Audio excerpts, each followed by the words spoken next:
Aku tunggu mama di surga, pilu wasiat terakhir Fatir usai diamputasi.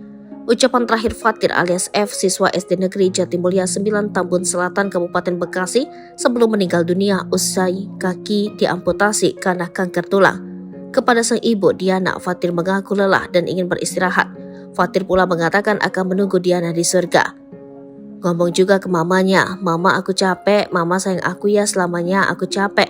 Nanti aku tunggu mama di surga saja ya," ujar kuasa hukum keluarga F, Mila Ayu Dewata saat ditemui usai pemakaman F di TPU Pedurenan, Kota Bekasi. F juga meminta seluruh keluarga berkumpul di momen detik-detik terakhir hidupnya.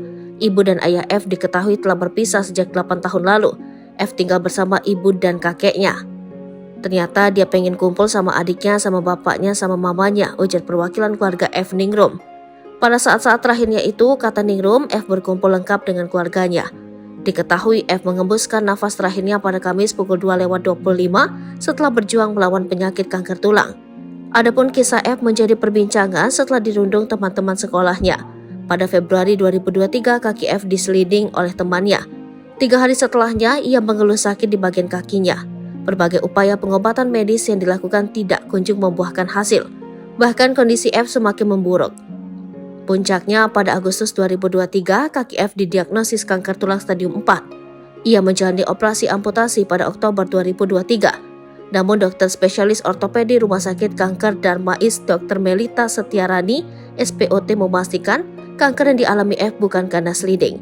Setelah menjalani operasi, kondisi F terus menurun. Ia kesulitan bernapas karena terdapat cairan di paru-parunya.